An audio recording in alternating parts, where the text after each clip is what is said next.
So, good evening, everyone. I'm Harsha here from Science Integra, and I extend a warm welcome to all of you for the 19th webinar series of Maha Smiles Cleft Care for Every Child. So, this event is organized by AMOX in collaboration with Smile Train India. So, and the public awareness about cleft lip and with the aim of public awareness with about cleft lip and palate conditions in children. It's my pleasure to introduce you all to Miss Leela ma'am, who is the Senior Program Director of Smile Train India. Over to you, ma'am. Leela ma'am.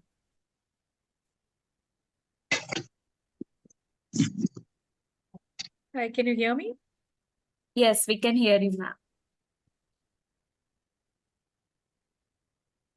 Thank you, Harsha, and a very good evening to everyone. Like Harsha introduced, I'm from Smile Train. And as you must have known about Smile Train, I don't know how many of you heard about the Smile Train. We have been in operation in India for almost 25 years. And in these 25 years, we have supported more than 7.5 lakh cleft lip and palate surgery.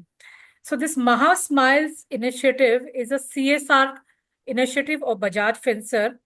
And along with Smile Train, we're trying to build awareness to support the treatment of children who are born with cleft lip and palate in the state of Maharashtra. And through this initiative, we hope to transform 8,000 lives through the cleft surgery. And from August 20, in the period of 36 months, that is, and we plan to do about 8,000 surgery. So in like Harsha mentioned, this is the 18th of the series of the webinar we've been doing to raise awareness about the cleft. And you people are the first people who come to know about the child being born with the cleft. So even in like in vitro through the radiologist, if the child is born, you might have come across this. So these children are, like have a problem, not only in, eating, they have a problem in breathing. And, sometimes the food, their airway is compromised. So it's not only aesthetics, they have a physiological issues also. So this initiative is to raise awareness about this and to have a timely diagnosis and to understand the timelines of the cleft care and to build the linkages between AMOGs, like we have a partnership with Foxy and AMOGs, and to ensure that the children who you come across who are born with a cleft are directed to the Smile Train centers for the free cleft surgeries.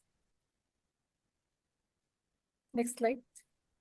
Like I mentioned earlier, like we have operations all over India. And in Maharashtra, we have tie-up with 11 partner hospitals. So these partner hospitals do the surgeries and we support the surgeries done by them.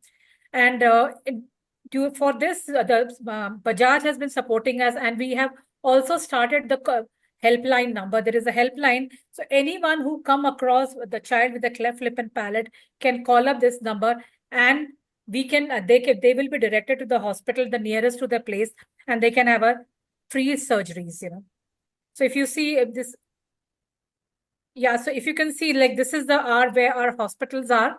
The one marked in the red where our hospitals, we have a hospital in Thane, Nasik, Pune, Kolhapur, Wardha, Akola, Aurangabad, Jalgaon, and Latur. So, and these hospitals, they have been doing a lot of camps.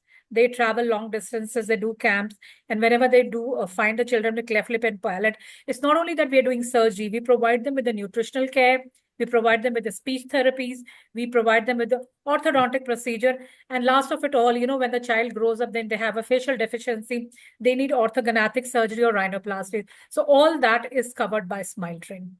So over to you, Science Integra and Dr. Monica. Thank you very much. Thank you, ma'am, for letting us know the extensive work that Smile Train does in Maharashtra. And we would like to also extend this to all over India. So whenever we have an opportunity, we will do these webinars across all the states of India with the Foxy also. Thank you so much, ma'am. Harsha, can we have the inauguration slide so that we can start with the program? Sure. Yeah. Good evening, everyone. This is the 19th episode of the Smile Train with Foxy, which the legacy has been carried forward by me and Dr. Supriya Arwari as conveners. And last time, Dr. Rashmi Kahar, madam, was doing this. So she had done 12 episodes, and we are doing the 19th today. And we wish to continue this endeavor throughout so that all the doctors, at least in Maharashtra, have a very updated knowledge about the entire management of a cleft lip and cleft palate so that it becomes easier for us to counsel in our OPDs. Harsha, please double click so that we can hear the audio.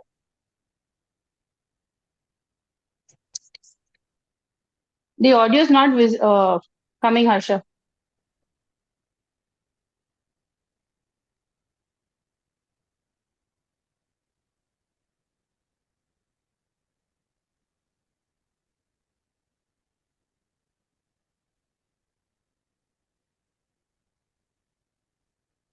It's okay. Let it be. With the blessings of Lord Almighty, I would like to introduce our guest of honor for today, Dr. Anjali Chitnis, madam, who needs no introduction in AMOGS as she's the trustee of AMOGS. She's also the founder secretary of Solapur OBGYN Society, and she is a motherly figure that all of us in Solapur look up to. We welcome you, ma'am, for your words of wisdom. Thank you. Monica, you can hear me? Yes, ma'am. Okay. Should I start? Yes, ma'am. I first let me congratulate you for starting this this activity.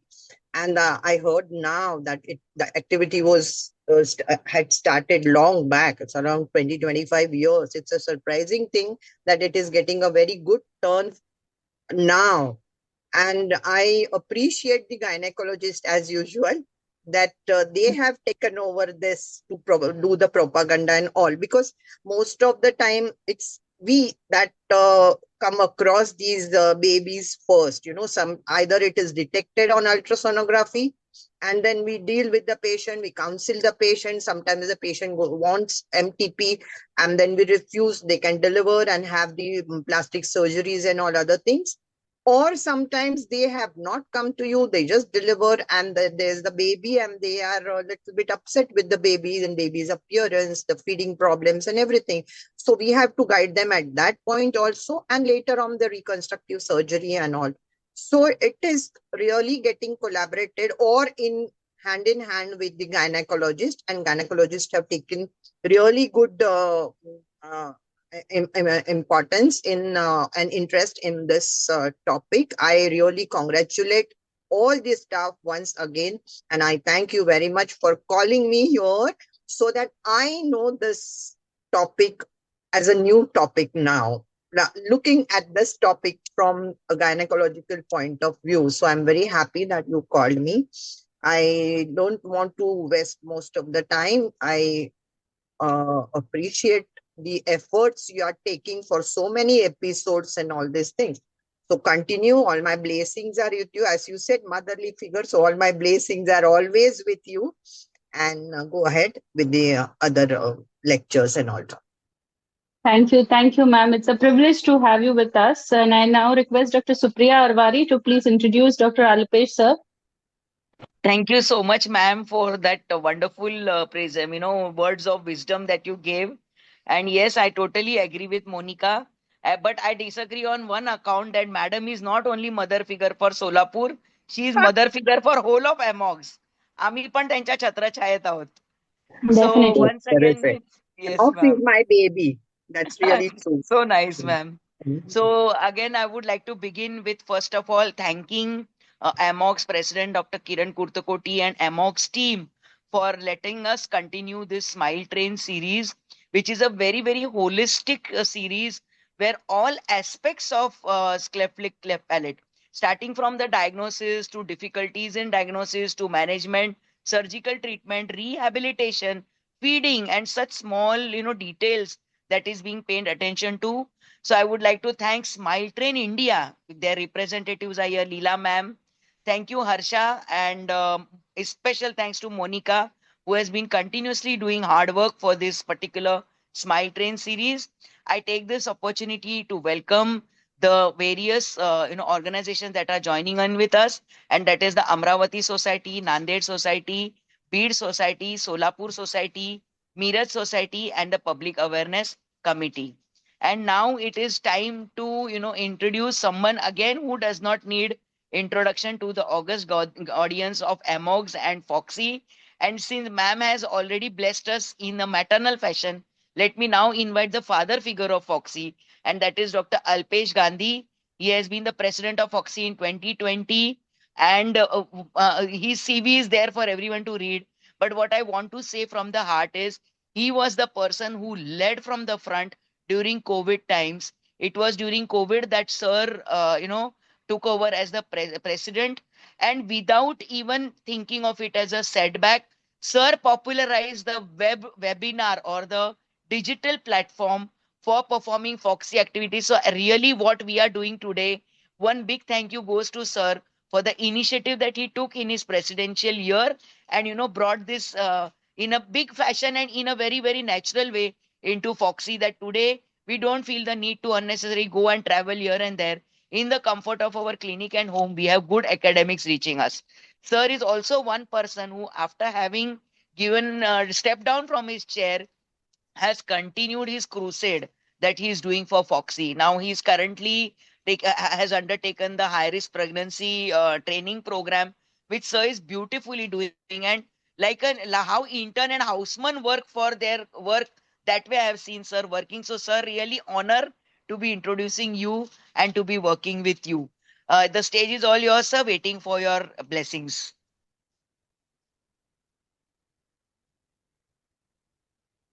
Alpesh sir, please unmute. Yeah. Yes, sir. Thank you, Supriya, for the kind words and generous introduction. First of all, I pay my high regards to today's chief guest, my dear friend, Dr. Kiran Kurtkoti, and guest of honor, Dr. Madam Anjali ji. I am thankful to AMOX, all Maharashtra Association of Maharashtra Obstetric and Gynecological Societies, Public Awareness Committee, Foxy, and Maha Smiles organization working for this Cleft care for every child.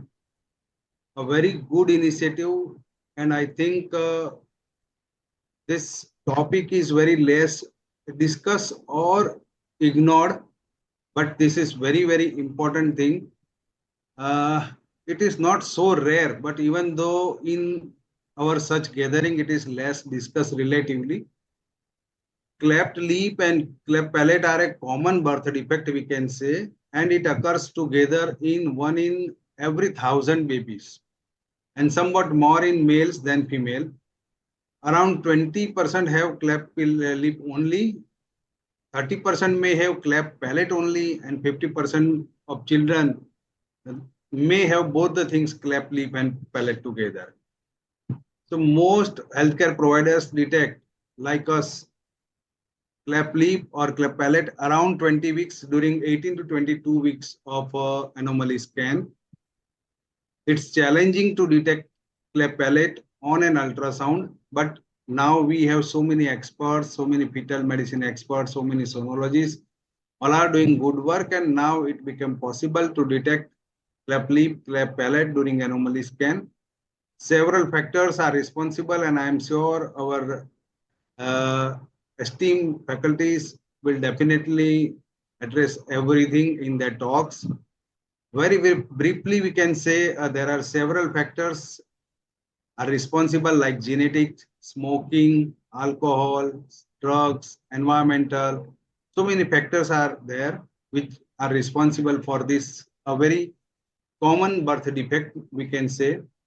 In Gujarat also, government of Gujarat is helping, taking care of such babies free of charge. We have to inform, there is an agency, we have to inform them on the helpline number, and then they are taking care. So this is now need, I think we all have understood its importance. So once again, I would like to congratulate AMOX, Public Awareness Committee, Maha Smiles, for bringing all of us together. And I am surprised to know this is the 19th episode, and I am surprised to the work Maha Smiles is doing since so many years, including cleft surgery, care, speech therapy, helpline number, so many good things are there. and we need to work together. And I hope in future also we will work together with the Maha Smile, and will pass on this information to so many mothers and parents. So with this, again, my best wishes to the success of this webinar. And I am happy to see my three favorites, Supriya, Monica, and uh, Preeti, all are working together for this webinar. So once again, very good evening to all of you, and thank you very much for giving me this opportunity. Thank you. Thank you, Thank sir. you so much, sir. Thank you, Um, sir. so our, much, sir. Yes, ma'am. yeah, Yes, sir. Chief guest Uh, Dr. Kurtakoti is busy, so I yes, think we can start the scientific yes, session. ma'am. And once sir is here, We we will take can his blessings. ask Yes, him to ma'am. address us. Yeah. Thank you, So, sir, madam, for your kind words, and welcome to all the faculty. And now I will be handing over to Dr. Preeti Vyas, who is a very pretty MOC for today. And on behalf of Monica, Preeti, and myself, I would well, like to seek blessings of all of you for our journey forward in Foxy. May I have yes. Preeti's CV slide? Okay, Preeti, Yes, ma'am. I'll just introduce in two lines. Preeti is the joint treasurer of ISOR Power Mumbai chapter, very active in a Mumbai Obstetric and Gynecological Society and practicing in the western suburbs. Preeti, I request you to now take over this session and invite the chairpersons for the first talk. Thank you. Thank you so much, Preeti, just Supriya. 1 Thank you. minute. 1 minute. Can I speak, Preeti? Yes, As sir has rightly pointed out, the purpose of this webinar is sensitizing the obstetricians and gynecologists to this problem, because we will be the first people to deal with, so that unnecessary MTPs are not carried out on the just on the diagnosis of cleft lip and cleft palate. As well as an obstetrician, we have to also take care about the breastfeeding of these babies immediately Right. post delivery. So that is why from time to time we have been taking lectures regarding the breastfeeding and the postnatal care of these babies. So if we can pass on this message to all the obstetricians across Maharashtra, then these babies would have a better postnatal care period. That is what our aim about this webinar is. So thank you. Over to you, Preeti. Thank you. Thank you so much, Monica. I think first of all, I'd like to thank Dr. Alpesh Gandhi sir and Dr. Chitnis madam. Thank you, sir and madam, for your blessings and your continuous support and encouragement. Monica, I would agree with you, and I am hoping that next year onwards, you are going to take this forward, not just for Maharashtra, but for all over India, where you are going to continue spreading this knowledge to all the obstetricians all over the country, because this is a struggle that all obstetricians would face, when we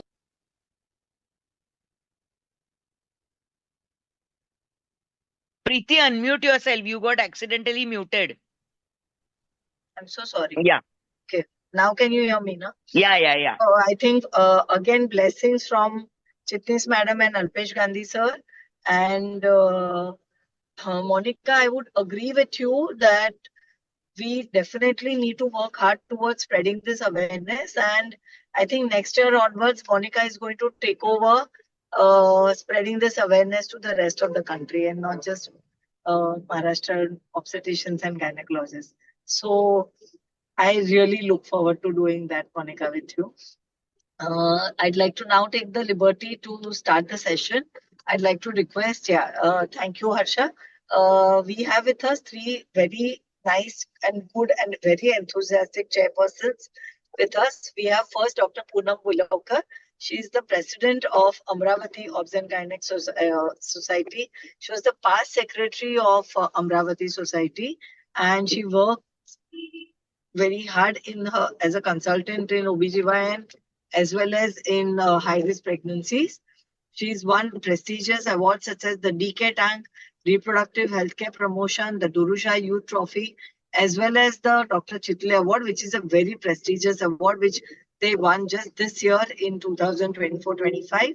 And then we have with us the president of Nanded Society, Dr. Meghashri Deshmukh.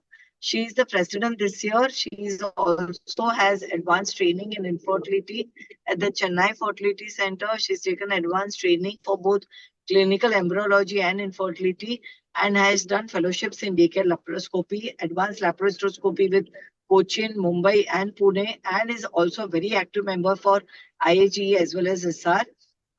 We also have with us the president of Beard Society. Next slide, please. Dr. Shalini Karad is the president of Beard OBGYN Society and is the director of the Yash Heart Care Center for Maternity at Beard. She is also the member of the PCPNDT community of IMA and has been the past member of the Child's Right Commission Maharashtra State, where she has done really a lot of hard work working towards education of women and puberty health problems in teenagers. So I would like to request all our esteemed chairpersons to please introduce our first speaker. Can I please request you all to introduce the first speaker?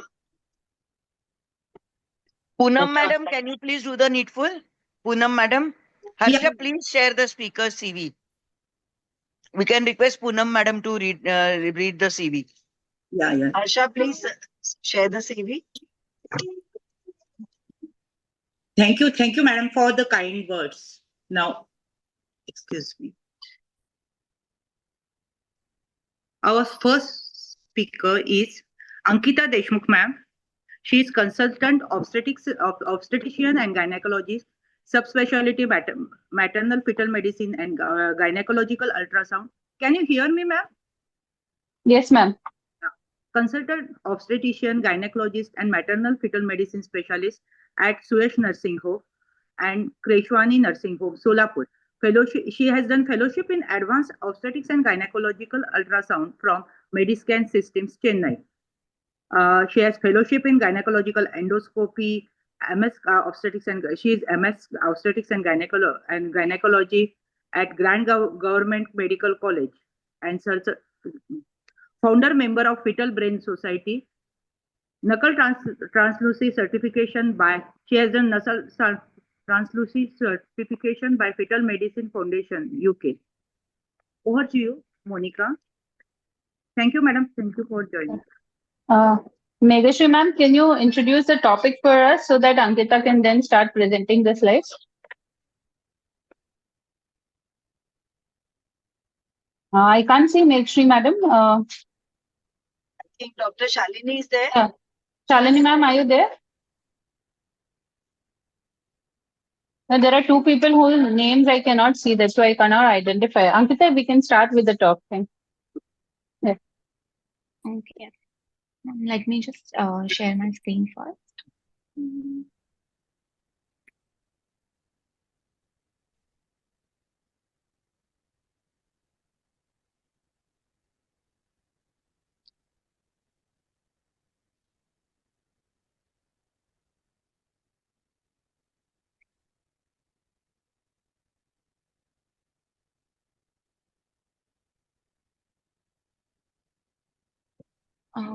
Is my screen visible to everyone?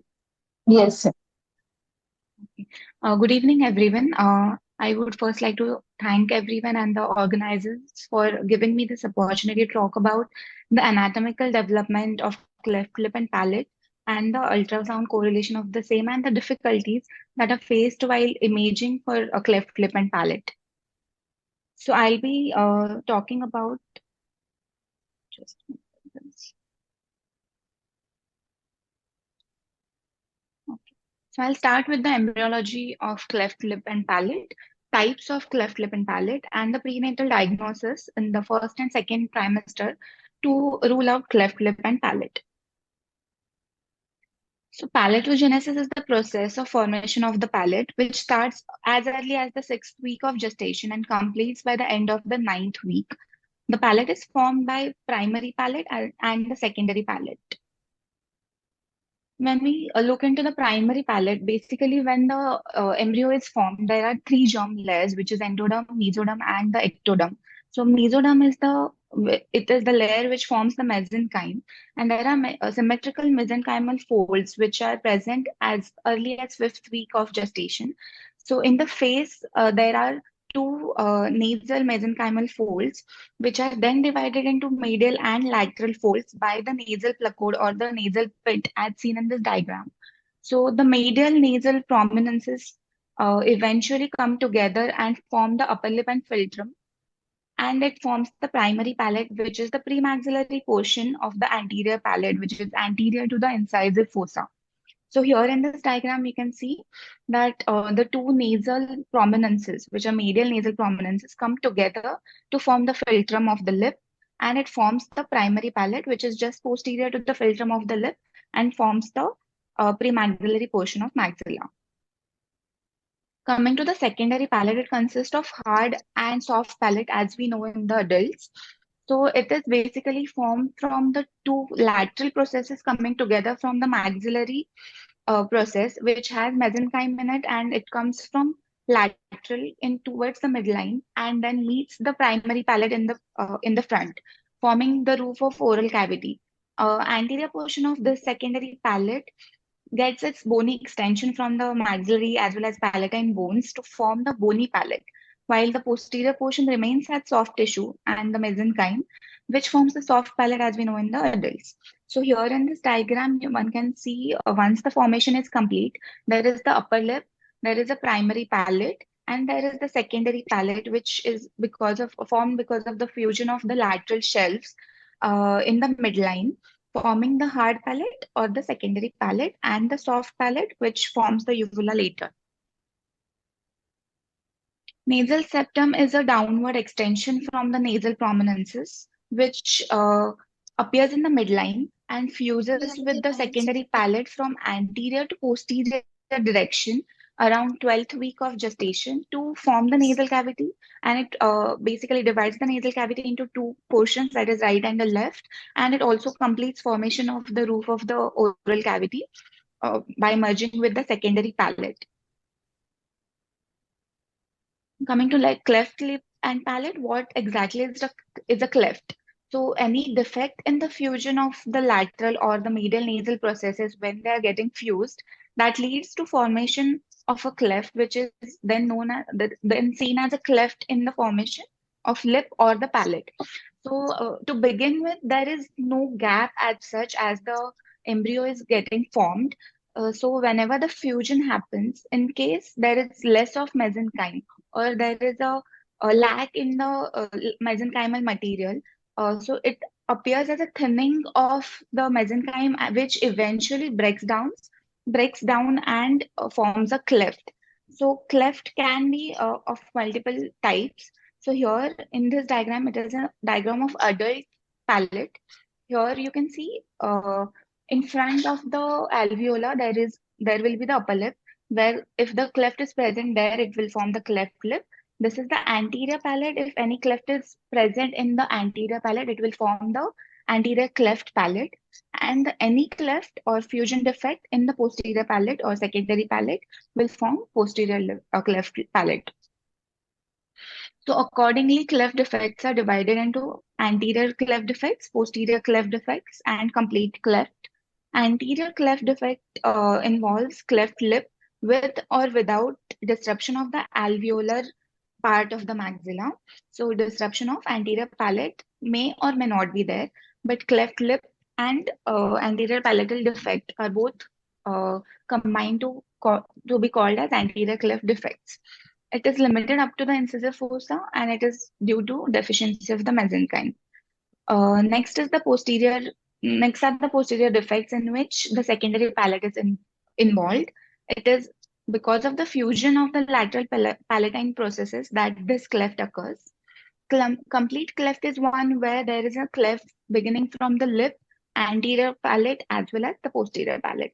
So all of these varieties can be seen unilaterally or bilaterally. So in this diagram, the first diagram shows a normal lip and palate. Second one shows the mildest variety of cleft, that is cleft of uvula. This is the C diagram is the one depicting purely isolated posterior palatal defect, that is unilateral cleft of posterior palate. And the last one is the bilateral cleft of posterior palate, through which one can see the nasal septum, which is coming from above to merge towards the secondary palate. So here the nasal cavity, oral cavity, and the cleft is there between the two, forming incomplete roof formation of the oral cavity. Next is the anterior cleft varieties. So here there is unilateral lip cleft along with anterior palate cleft. Here it is bilaterally seen. Next one is the complete cleft on one side with only anterior cleft on the other side. So there is bilateral cleft lip, bilateral cleft of the anterior palate, but unilateral cleft of the posterior palate. And in the next diagram, there is bilateral cleft on both the sides involving the lip, anterior palate as well as posterior palate. Next is the etiology. So cleft lip with or without cleft palate, there is 10 to 30% syndromic association of the same. Isolated cleft palate has more of a syndromic association, which is around 20 to 40%. Along with genetic and chromosomal abnormalities, it is also seen that environmental and teratogenic factors, exposure to which occurs in 6th to 10th week, following which clefting is seen. It can be either organic solvents, agricultural chemical exposure, anti-epileptic medications such as diazepam, phenytoin, phenobarbital, topiramate, or lamotrigine. It can be due to early exposure to retinoids and corticosteroids. Maternal smoking is associated heavily with formation of cleft in the fetus. So as we have seen, it is many of the syndromes, almost 400 different syndromes are associated with cleft lip and palate. Unilateral cleft lip palate shows 10% association with other structural anomalies, while if it is bilateral, there is almost 25% association with other structural anomalies. Diagnostic testing and genetic counseling is a must when there is a cleft lip or palate. Amniocentesis chorionic villus sampling depending on the age of diagnosis of cleft lip palate for karyotyping to rule out chromosomal aberrations and chromosomal microarray to rule out microrelations is a must. This table depicts many of the syndromes and chromosomal aberrations that are associated with finding of cleft lip and palate. So as we have seen, there is a genetic and chromosomal association. Also, there is idiopathic cleft lip palate seen as well. So if there is a family history of cleft lip or palate with or without palatine cleft, or just posterior palate, isolated posterior cleft palate, then there is a recurrence risk as given in this table. If one parent plus one child is affected with cleft lip with or without palate, then there is almost 11 to 14% chance of recurrence in the next pregnancy. If it is isolated cleft palate, this recurrence risk is even more, which is almost 14 to 17% when one parent and one child is affected. There is another kind of rare cleft, which is a cleft, which is a median cleft. Basically, when the two median nasal processes are getting fused, there can be a cleft in the midline fusion of the same. So this kind of median cleft is a rare entity. It is also associated with midline structures or cerebral development. So it can be associated with findings of holoprosencephaly. There could be cyclops, there could be proboscis, which are all associations of trisomy 13. So this particular kind is type of cleft is rare, but can be present. Any cleft lip or palate which is seen on ultrasound, a thorough neurosonogram, and a fetal echocardiography is mandatory to rule out syndromic associations, and it has to be followed by genetic counseling. Coming to the prenatal imaging in cleft lip and palate, so these are the must taken sections of the fetal phase during the second trimester TIFA scan. First is the coronal section of nose and lips. Then comes the premaxillary tangle, mid-sagittal profile, axial posterior palate, and if needed, 3D reconstruction of the face. In the coronal section of nose and mouth, what is to be seen? So it is, one should pay attention that there are two nostrils and nasal septum which is completely seen in this section, as well as the continuity of upper lip is to be demonstrated separately. It is important to notice the intact lateral angles of the mouth, as apart from cleft of the lip and palate, there could be facial clefts as well, which can form due to fusion defects in the maxillary and mandibular process, and which can run up to the ear as well. So this should be seen as well. Coming next is premaxillary triangle. It is one of the very important views of the fetal face. It is the coronal section of the maxilla, which is formed by the roof of which is formed by the two nasal bones, and the base is formed by an intact maxilla which rules out anterior cleft of palate. The lateral walls are formed by the frontal processes, and cut sections of the mandibular rami can be seen in this section. Next comes the mid-sagittal profile. As I will mention later, mid-sagittal profile has a limited role in diagnosing cleft lip palate, one can say so, but eyeballing of the frontonasal angle, presence of nasal bone, and the intact palatine line can be seen in this particular view, and it is important one to rule out agnathia or retrognathia. Next comes axial posterior palate. This view, it is very, very important to see the alveolar ridges and the intact anterior alveolar line to rule out anterior clefts.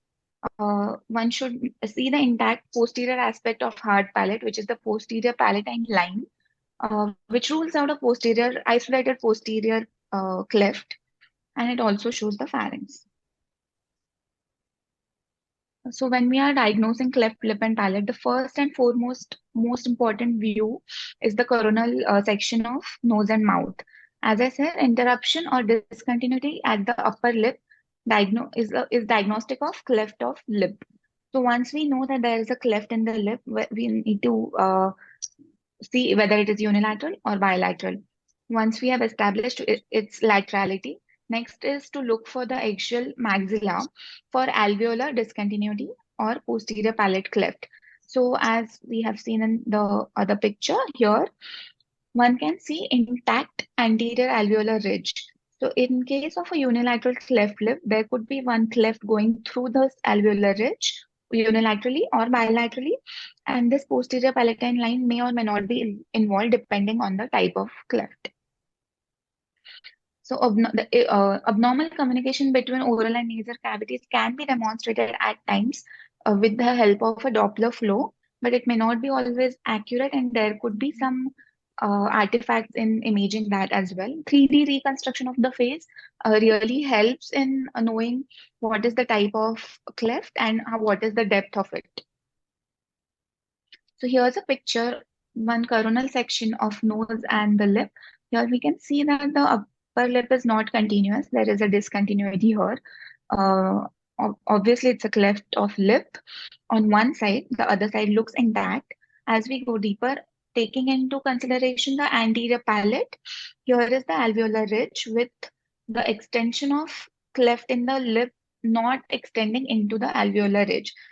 So this is a purely case of unilateral lip cleft lip. This is the 3D reconstruction of the same. So in the next picture, here it has showcases the disruption in the alveolar ridge, showing the anterior cleft in the palate. The same is seen bilaterally in the next image. So it is a bilateral cleft lip and palate. So again, coming to the midline profile view, this view is mandatory sections in when we are seeing the fetus at 20 weeks of gestation. So midline sagittal view appears almost normal if the cleft is unilateral, as the defect is parasagittal and not in the midline. But when there is a bilateral cleft lip palate, there is a hanging mass protruding from the philtrum of the lip. Because it is not supported by the secondary palate, there will be a premaxillary protuberance which will be seen on the profile view, and this is basically the soft tissue hanging from the philtrum. So in that case, when there is a bilateral cleft lip palate, this is the protrusion. That is, there is discontinuity. This is the nasal protuberance, and there is no continuity of palate seen here. So that is the importance of midline profile view in bilateral cleft lip palate. The same can be demonstrated in an axial or transverse section with the tongue behind. There is a disruption in the alveolar ridges and lip here showing bilateral cleft lip and palate.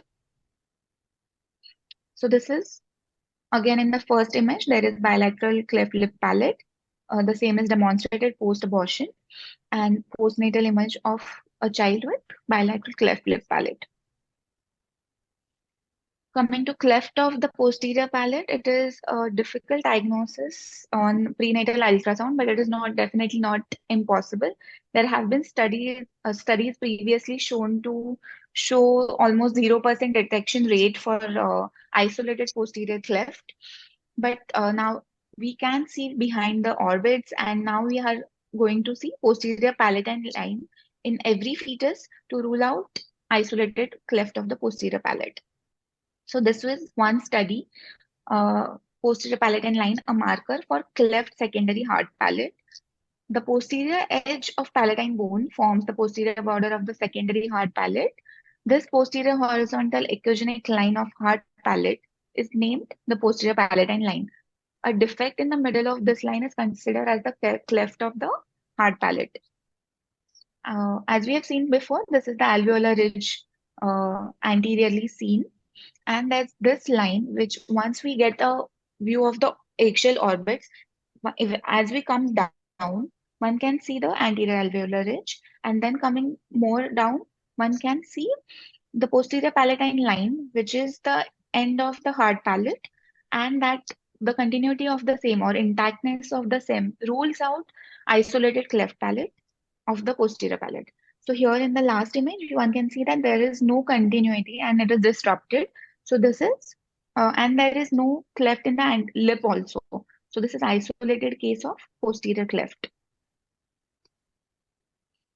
So that is why now we have to make it mandatory to take 2 sections in every TIFA scan to show the continuity of maxilla and the continuity of posterior palatine line and the alveolar ridges. This was regarding the imaging of cleft lip and palate in the mid-trimester scan. Now, where do we stand when diagnosing cleft lip and palate in first trimester? So there's a difficulty in diagnosing unilateral cleft lip palate, especially cleft lip in first trimester, but bilateral cleft lip palate can be picked up as early as the first trimester on the mid-sagittal view itself, which everyone takes for measuring the nuchal translucency. So in this view, again, as seen in the second trimester, we can see the premaxillary protruding mass hanging from the philtrum of the lip, and it is seen in the profile view, and that can give an idea about bilateral cleft lip palate. Or there could be abnormal maxillary gap seen in the palatal continuity in the anterior palate. Unilateral and isolated cleft palate may have a difficulty in diagnosing in the first trimester, but that also when we are taking a premaxillary triangle section or retronasal triangle, one can definitely diagnose anterior cleft, which is unilateral. This is the image of nuchal translucency. When we are taking a mid-sagittal section, there is a protruding premaxillary mass here, and there is a disrupted palatine echogenicity here, showing the maxillary gap. So there's one very nice article on first trimester sonographic evaluation of palatine clefts, which was published in 2017 by American Institute of Ultrasound in Medicine. So it says that the objective was to describe a sonographic technique based on 2D markers for screening of palatine clefts during the nuchal translucency scan. So they have suggested some views which can help in diagnosing the cleft as early as the first trimester scan. One should look for the appearance of the palatal line in the sagittal view, as we have seen in the ND section. One should always take a picture of the retronasal triangle or the premaxillary triangle, as we have seen for the second trimester scan in the coronal view. And alveolar ridge of the maxilla should be shown in eggshell view. So from the same paper, these are the images showing disrupted palatal line in the ND mid-sagittal view. seen in A as well as the B photograph, and the same is depicted in the premaxillary triangle, which was obtained in the first trimester, and it shows disrupted base of the triangle. So there is no maxillary continuity, showing that there is a bilateral cleft. थोड़ा काट देना salad के उसके लिए. So while we are being very enthusiastic diagnosing cleft lip and palate in the first trimester, one should also remember that any defect that we see on ultrasound, we have to see in other planes to confirm the same. If it is present only in one plane, it could be an artifact as well due to the angle of insonation or how we are imaging because of the shadow of vomer bone. It can look as if there is a cleft, but you have to one has to be able to demonstrate it in another plane as well. So here in this image, it is the same is shown.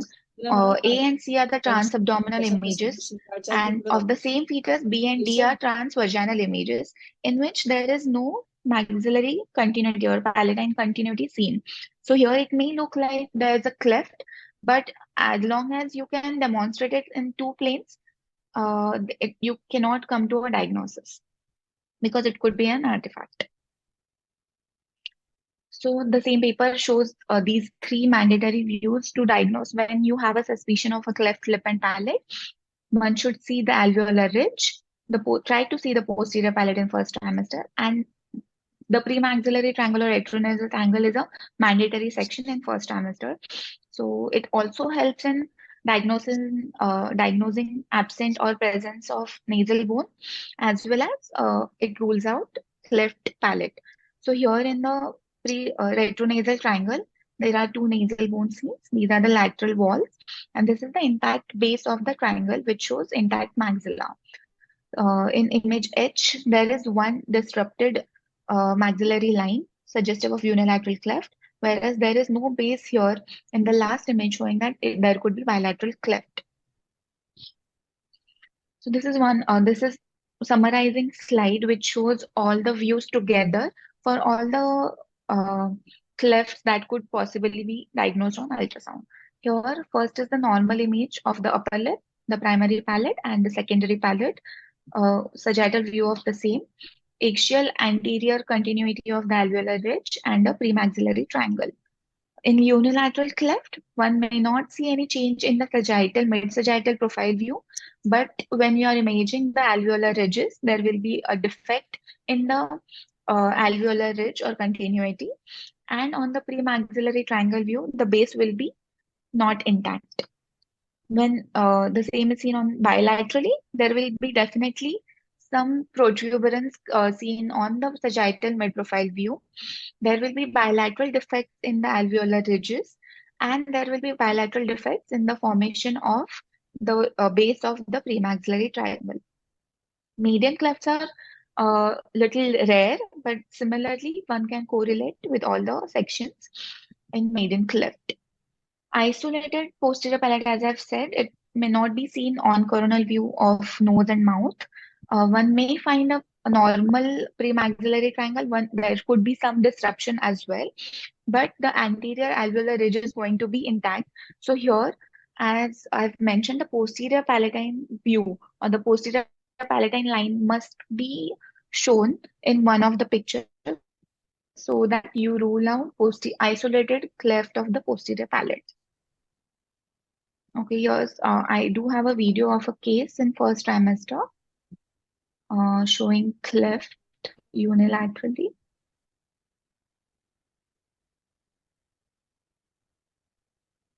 So here are the orbits. One can just slow it down. Okay, coming to the premaxillary triangle, the base is not complete. There is a disruption, and the mandibles can be seen properly, but the base of the triangle, it is not complete. So that gives an idea about unilateral cleft in this fetus. It is difficult to see the soft tissues in first trimester. It is difficult to render in 3D as well because the facial structures are pretty coarse as the fetus increases in gestation. The facial features are much better evaluated on 3D ultrasound. Okay. So next counseling in the same case, that I've shown it, in the first trimester. So, cleft can be because idiopathic, genetic, or chromosomal. Genetic counseling is a must. And in this particular case, a chorionic venous sampling was advised for FISH or QS-PCR to rule out chromosomal abnormality, and a chromosomal microarray to rule out microdeletion, plus DNA storage in case whole exome is required later. A detailed anomaly scan followed by fetal echocardiography is suggested. It is important whenever we are diagnosing cleft lip and palate in prenatally. It is important to counsel the parents regarding the postnatal outcomes and the postnatal journey that the neonate may have. So it is important to counsel them beforehand regarding the postnatal correctability of the same. But even with that, supportive treatment, palatal obturators, and multiple stepwise surgeries will be needed for this neonate. It should be explained to the couple. The baby might require orthodontic treatment later, depending on the type of cleft, and speech physiotherapy may be required later on. So all these things should be clarified with the parents, and then only further decision of continuing and or terminating the pregnancy, depending on the case scenario, should be discussed with them. Thank you for this opportunity. I would like to conclude my talk on cleft lip and palate with this. Thank you so much, Dr. Ankita. I think this was a very, it was a very deep.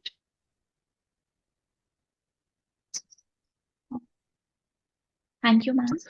Means it's something which we can literally take as this thing that, okay, if somebody wants to learn ultrasound, they can actually use your lecture as this thing to figure out how to take the photographs and all. It was really nicely detailed explanation of it, and you're really good. Dr. Poonam, madam, would you want to pass some comment, madam? Dr. Poonam? Dr. Shalini, are you here?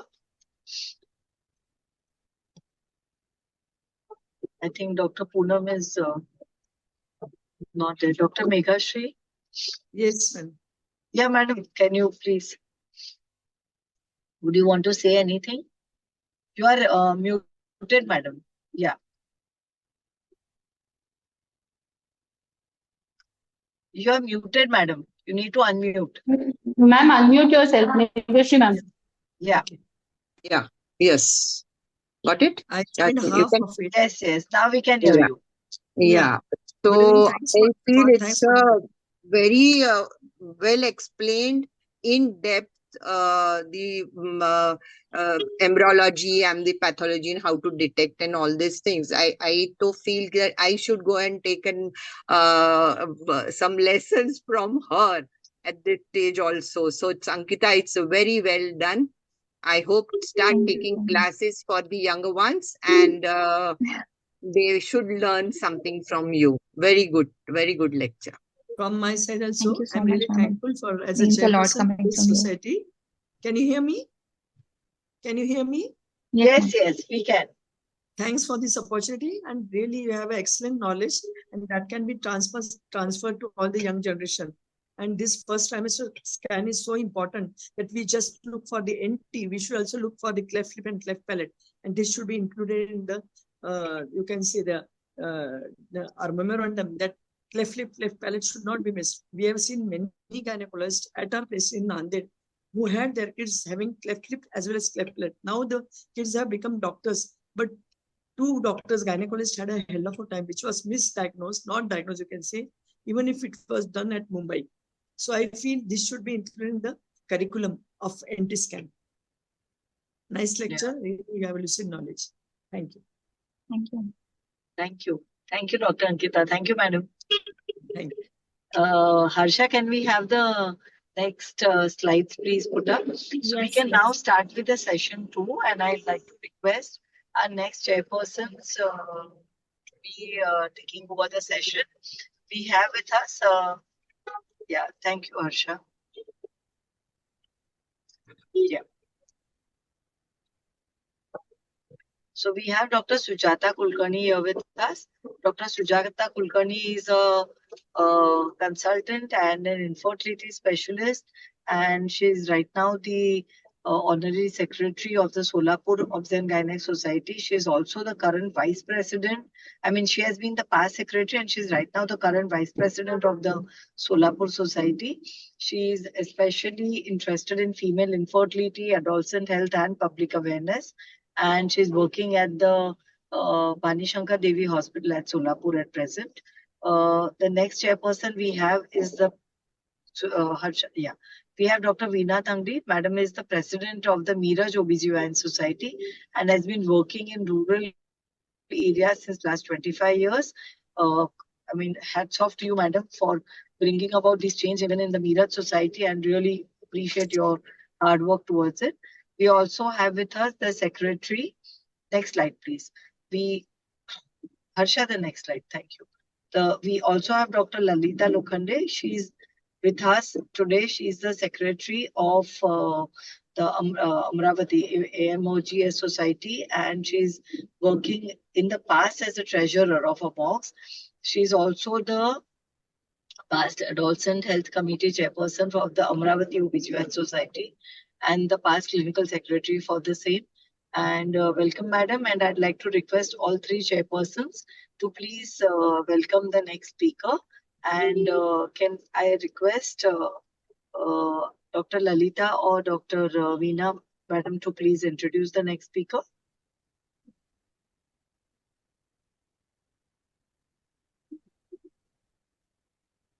Sujata ma'am, you can introduce, and Lalita ma'am, if you can introduce the topic today. Sujata ma'am, over to you for the speaker introduction. Yes. Yes. Good evening, everyone. It's a pleasure to introduce Dr. Gargi Singhal. Like, she is a pediatric dentist in all of our obstetrician and gynecologists, so that's great. She has 8 years of experience in pediatric dental care and cleft treatment. That's great. Specialized in cleft lip and palate treatment for children and families. She has 2.5 years experience at Smile Train National Heart Institute, Delhi. Collaborated with multidisciplinary teams for optimal treatment outcomes. She's a faculty member at Smile Train Oral Health, published in Indian and national journals. She has attended national conferences in pediatric dentistry and cleft lip care for ongoing professional developments. That is really very great, and we are very honored to have you, Dr. Gargi Singhal, because you can give us a different scenario. Like, we know what is cleft lip, cleft palate, and this will be really something different for us to hear from you. So over to you, Dr. Gargi. Thank you. Good evening, everybody. Thank you so much. Ma'am, can I just interrupt? Can I request Dr. Lalita madam to please introduce the topic for us so that Dr. Gargi can then start her presentation? And I would like Dr. Veena to conclude the talk after that, ma'am. Okay, ma'am. Good evening, everyone. It is absolutely my great pleasure to join in this session. Thank you, Dr. Monica and Dr. Supriya, for this invitation. I would like to introduce the topic which we are having today. Dr. Gargi will be speaking on addressing oral health issues in the patients having orofacial clefts. This is a very important topic because it is an emotional as well as a tough time for the patients, the people who are dealing with such kind of patients. So I request Dr. Gargi to please start with her talk. Thank you. Thank you. Thank you so much, ma'am. Good evening, everybody. Today, I'll be speaking on the topic of the dental health issues in children with cleft.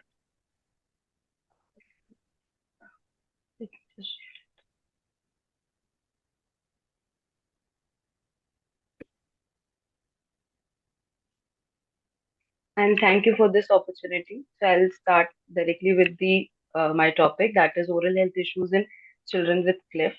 So these are the topics that we'll be discussing today. That is the introduction to cleft, common dental issues in children, oral health problem in cleft children, why is it important to maintain good oral hygiene, and the preventive and the dental treatments available. So the cleft lip and palate, that is the congenital deformity that is resulting because of the incomplete fusion of facial prominences, especially the frontonasal and the maxillary during embryonic development. The incidence is about 1 in every 700 live births. The causes and the contributing factors, it is still unknown, but we can say it is because of the genetic and the environmental factors, so they can occur together. There are many associated problems and syndromes are associated. As Dr. Ankita has beautifully described about the cleft lip and palate, so I will not take too much time on that, and we will just jump to the topic that we will be discussing about the oral health issues. Before oral health issues, it is important to know about the anatomy and the basic structure of the primary teeth and dentition so that we will easily differentiate between the primary teeth and the dentition in children with cleft or without cleft. So let's start with the primary teeth. There are 20 primary teeth that appear during the first 3 years of our life. They're very important for the normal development, for chewing, speaking, and appearance. And they hold the space in the jaw for the permanent teeth eruption. I know these teeth are very, but they are there for the temporary period of time, but they require good care for many years. As we can see in this picture, the central incisor, every tooth has its own eruption and shedding age. It is not like that they all go and come in a same pattern. So we can take an example of a central incisor. The eruption is around 8 to 12 months, and the shedding is 6 to 7 years. And at the time of 6 to 7 years, the permanent central incisor erupts. Same, we can take another example of second molars. So the eruption is after 2 years of age, and the shedding will be around 10 to 12 years of age. So I know they are there for the short period of time, but it is important to prevent these primary teeth. Now, what are the common problems are present in children without cleft? It is very important to know about the dental problems in children without cleft also, so that we can differentiate. We just know the reasons. What are the problems are there in children without cleft, and what are the problems are there in the children with cleft, so that we can easily differentiate the reasons. So let's start with the common dental problems in children without cleft. So the main common is tooth decay that we all know. It is the most prevalent problem that we've seen in our children because of the dietary habits or poor oral hygiene. Second is gum disease. It is more common than we think. As we see, we have this notion that it is only present in the adults, but it is very common in children also because of the hormonal imbalance during growth, and because of they don't know and the awareness is not there. Third is teeth grinding. It is a growing concern in children because the child subconsciously and consciously they clench their teeth. Grinding is there, and that will result in the tooth sensitivity. Fourth common problem is early tooth loss. That is a preventable issue because it happens because of the two main reasons. First is injury, and the second is a severe tooth decay. And the last one is the thumb sucking. Thumb sucking because it has its own dental consequences. As you can see in the picture, the child has habit to put the thumb against the palatal side of this anterior teeth, maxillary teeth, which cause pressure, and that it will lead to the maxillary proclination. So these are the problems that we seen in the children without cleft. Now we'll be discussing about the dental issues in children with cleft lip and palate. As we see in the children without cleft, the main reason is the dietary habit and poor oral hygiene. But the dental issues in children with cleft, they have the other reasons also there because of the discontinuity of maxillary arch or the abnormality in anatomical and the morphological abnormality. So what will happen if the discontinuity of the maxillary arch is there? It affects the maxillofacial growth. That, as you can see in the picture, it affects and it causes the malalignment and the malocclusion. It will also affect the tooth structure, and in these patients, it also affects the eruption problem. It affects the normal eruption pattern. As we've discussed in the earlier slides, for example, the second molars, they erupt and they shed at the age of 10 to 12 years of age. But in these patients, they will there till the age of 14 or either till the 15 because they've delayed their eruption pattern. Next, because of the anatomical and the morphological abnormality, the number of problems appear because of this. As you can see in this picture, there is enamel hypoplasia is seen because of the enamel and the dentine malformation. Supernumerary teeth are present. It affects the development and the function of teeth and jaw. As you can see, the patient with class 3 malocclusion. This is a picture of microdontia. You can see it affects the shape and sizes of the teeth, and there is a missing teeth present at the site of cleft. Because of all these reasons, as we see the children without cleft, they have the dental caries and the periodontal problem because of the dietary habits or because of poor oral hygiene. But in these children, the number of problems are present that will result in dental caries and severe periodontal status. As we seen in this picture, the child has alveolar deformity, tooth deformity, poor oral hygiene, and because of the constricted maxillary arch, they have to undergo under orthodontic treatment and they wear appliances, and these appliances are very heavy, and it is very difficult to clean because of those appliances. So that is why it will result in dental caries and poor oral hygiene. So the children with cleft lip and palate have a significantly increased risk of dental caries and severe periodontal status as compared with the general population. These are patients that came in our department with multiple dental caries and early teeth loss. As you can see, this is a third child. It is operated patient of bilateral cleft lip and palate, and because of the protruding premaxilla, these patients are more prone to injury. And as you can see, there is a complete avulsed tooth outside the socket. So these are the most common problem with these patients. This is a patient with initial carious lesions. And this is the patient that Gargi Singhal for giving such an informative lecture. And this is the patient that came to our department, a 4-year-old child. Hello, am I audible? Yes, Hello? ma'am, you are audible. Yes, you are audible.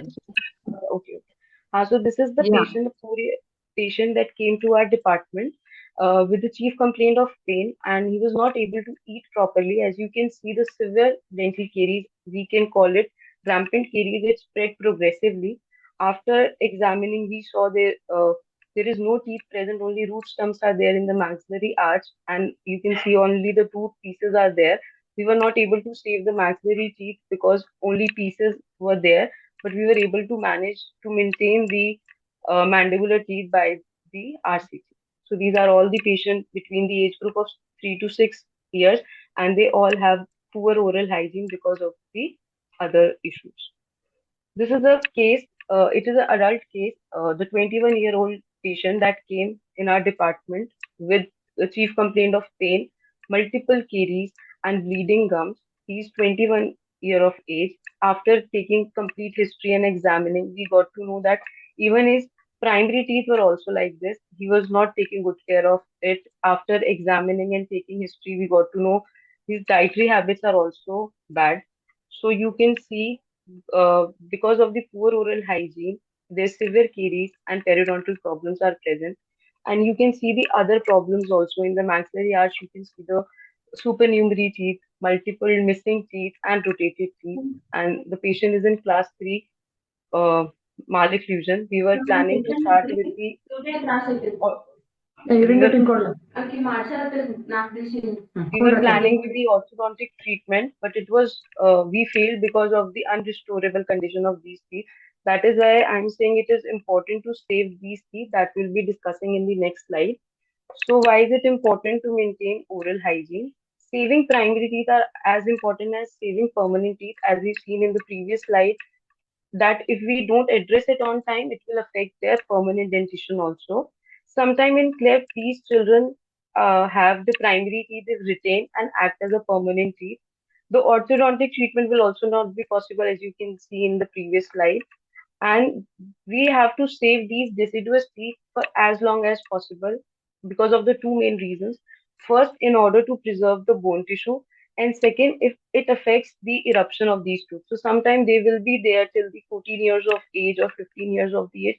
So we have to save them for as long as possible. Now we've discussed about the oral health issues in children with cleft, without cleft. We know why are so many dental problems are there with these children. We know about why is it important uh, to take care of good care of the oral hygiene and why to maintain good oral hygiene. Now we'll be discussing about how do we do it. So they are the preventive and the dental treatments are available for these children. So let's start with preventive measures. The children with NAM, they are under high risk of dental infection because the foreign plate is inserted and placed inside the mouth of these young children. So it is important to counsel the parents about the importance of oral hygiene. that we have to explain them how to clean the plate and gums after every feed, and they need to visit dentist after the eruption of first tooth and or either after the lip and the palate repair. So we'll be discussing about the counseling of the parents. What are the tips that we should give to them? First, we have to tell them about the brushing, the importance of brushing, which toothpaste and toothbrush is important. We tell them about the proper brushing technique.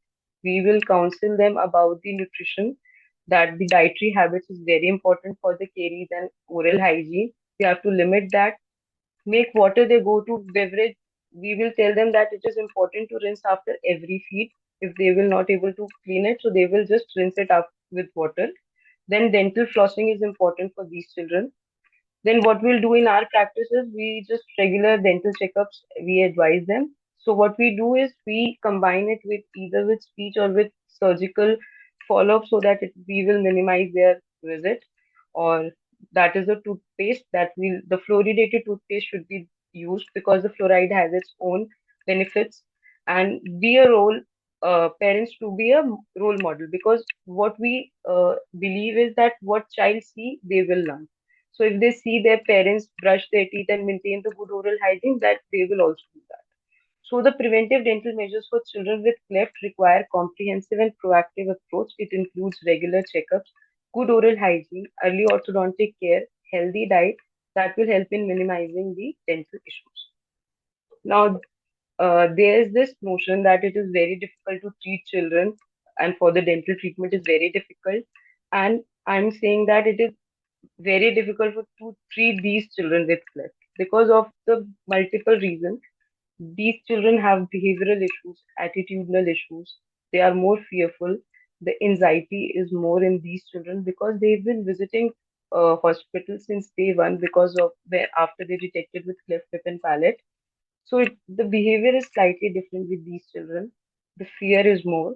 So what the pediatric dentist prefers, they just prefer that just let's do the treatment with GA. But what I think is exposing them to repeated GA definitely affect the child's general as well as the psychology in the long run. So what we do in our practice on the regular basis, we just introduce the behavior management technique, as there's a different techniques are available, that desensitization, tell should do, modeling, positive reinforcement. So what we do, we just tell them, we explain them, we show them, and then we'll perform the treatment.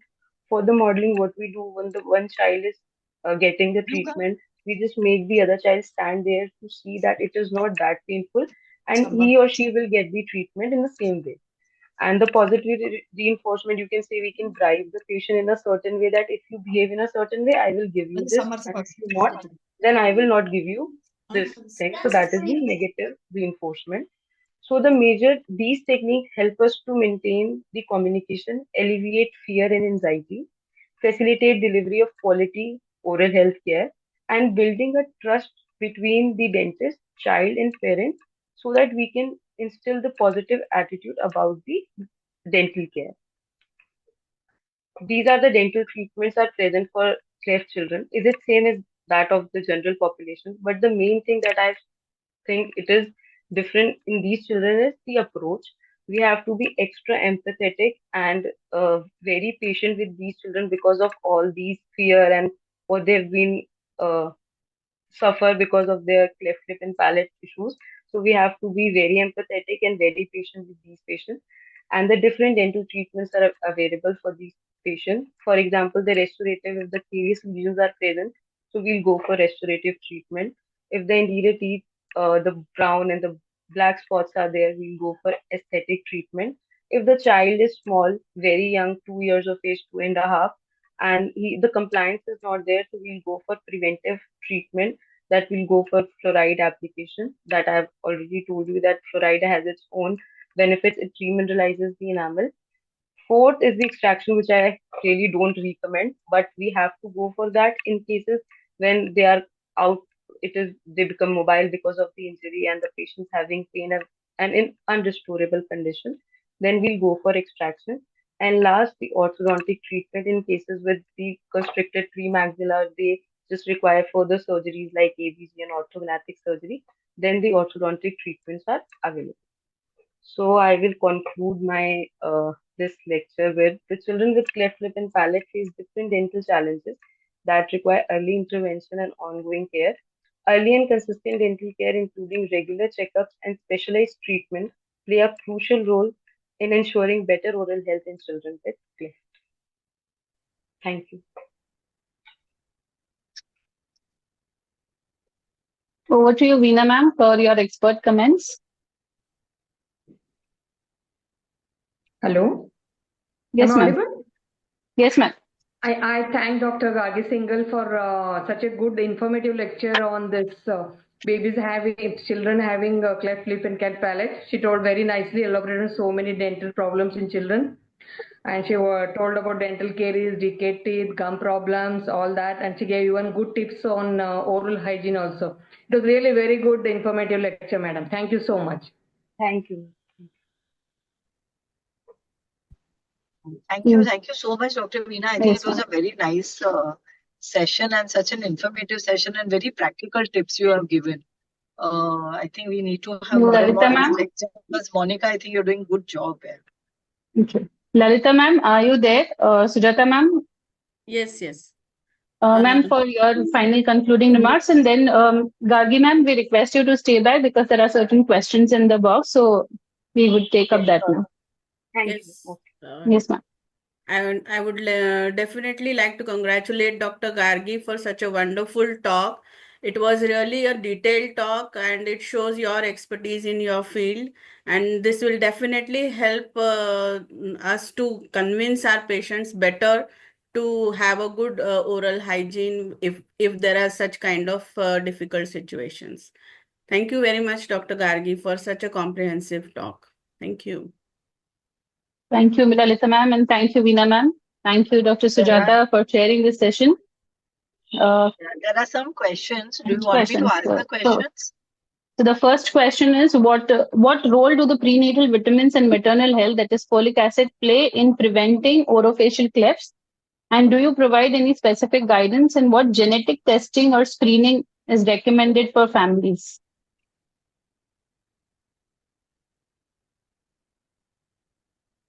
Ankita, are you there? Yes, ma'am. Yeah. Can you please repeat the question? Yeah. The first is, does the prenatal vitamins and maternal health prevent oral facial defects? And how do you provide specific guidance? And what is the genetic testing or screening, if you could recommend for these patients? The third question is, at what stage? There have been studies. Yeah. Sorry. Yes, ma'am. Yeah. Yeah, you can continue with your answer, ma'am. We'll proceed later. So actually, there were studies if folic acid, B vitamins, and other supplementary vitamins can, if they can reduce the incidence of clefting, but it has been shown that there is no role of supplementary with pre-vitamins in the prenatal or preconceptional period that could lead to not developing the clefts. It is a developmental process, and there is definitely genetic background involved. So, as I've mentioned, if the current pregnancy is detected to have cleft lip and palate, it is recommended that first the index case, that is the pregnancy, that should be investigated for definitely for karyotyping or fish and CMA, that is the chromosomal microarray. And if that nothing comes out of it, there could be involvement of the whole exome sequence can also be required to be done later on. And whichever specific abnormality comes out of it, then the parents can be tested for it if they are carrying any carrier genes for the same. And then every next pregnancy can be tested for that specific deletion or defect that is there in the genetic makeup. Okay. The next question is, at what stage of pregnancy do you typically suspect or diagnose this cleft palate? And are maternal factors like obesity or certain fetal positions that make it too difficult visualize the cleft lip and palate on ultrasound? Definitely, definitely. Actually, we do diagnosis. We can diagnose it very clearly at mid-trimester scan, that is from the 18th to 22nd week of gestation. In case the fetal position is not favorable, it is always recommended that you should see the fetus in with the spine anterior, and then wait for the fetus to turn till the face is anterior, the back is posterior, so that you can get a beautiful profile, as well as all the facial sections that are needed to diagnose a cleft, as I have mentioned in the presentation, and all those are mandatory to be taken in every case. So you have to wait for the baby to turn and give that much amount of time to each patient in the mid-trimester scan, definitely, and it makes it a little easier to diagnose cleft lip, especially in the third trimester. But we can definitely do so in the second trimester. Yeah. Harsha, are there questions specific for Dr. Gargi, ma'am? I think the obstetric questions we've already spoken and taken care of. Preeti, you need to unmute yourself. I have sent a question, ma'am. For Dr. Gargi also, just a second. I'll just see. Ma'am, are there any prenatal interventions or referrals that you recommend for parents once an orofacial cleft is detected during an ultrasound? Gargi, ma'am, this question was for you. Okay, ma'am, please repeat. Yes, ma'am. Are there any prenatal interventions or referrals that you would recommend for parents once a orofacial cleft is detected on the ultrasound? Ma'am, it's just the counseling is important so that they know basically what will be the treatment options are available for them and how they will maintain their oral hygiene. Why is it important? So it's just the counseling that I will say in our setup when we get the antenatal counseling for sir or for our plastic surgeons. So that is what I will say to them, that it is important to know about the options and just to know about the condition that the child will have in future if the alveolus is involved and the palate is involved. So they should just know about the basic idea. Yes, that So, is what ma'am, I do. and how early should they report to you after Ma'am, the in some surgery? cases, it is basically when the child is having the cleft lip alveolus involved, so they've already under orthodontic care. So during that time, they've already getting that counseling about the cleaning of the plate and the alveolus and the everything. And what we prescribe, what we advise is the child should visit after the eruption of first tooth, whether it is around the age of 7 months or 8 months, or that is around that age. When the first tooth erupt, they should just come and visit us. Okay, ma'am. I just wanted to add something over here. So over here, we recommend the child is referred to the Smile Train Center as soon as possible, because like Dr. Gargi mentioned that we start the PCOI, pre-surgical infant orthodontics, at the age of 2 weeks. But at the same time, we have a nutrition program also with Smile Train. So as soon as the child is born and we check that if the child is malnourished, is wasted, or is stunted, then the nutritional support is provided by Smile Train. So under the Smile Train nutrition program, we give advice, we counsel the mother how to feed the child and what is to be given and how to maintain the hygiene to make sure that the child puts on weight and all that and is fit for surgery when the time comes for the surgery. So as soon as the child is born, should be referred to the cleft unit. Thank you. Okay, ma'am.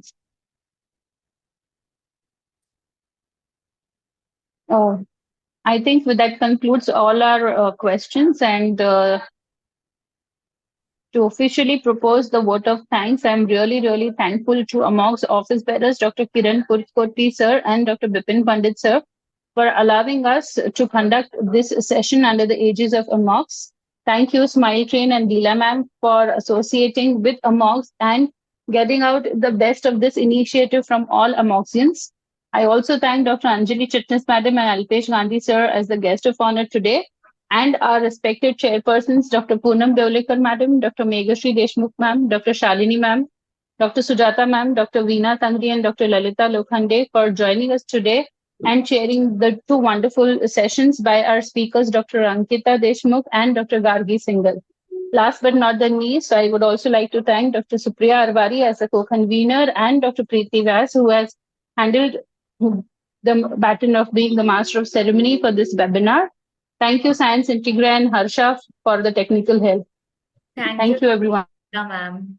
Thank you very much, everyone. Thank Yeah. you, everyone. Thank you, Thank ma'am. you, everybody. Thank you, faculty. Thank you. Thank you so And much. a last appeal from me, Dr. Supriya and Preeti, please vote and support for us for all our FOXY endeavors. So Madam Supriya is going for the adolescent committee. I'll be going for the public awareness committee, and Preeti will be going for the medical disorders committee. So the nomination forms will be coming over soon. Please nominate us from the societies. Society. Definitely. Thank you, Thank you, ma'am. Yes, ma'am. Thank you for being there till the end of the program. Thank you. Okay, thank you.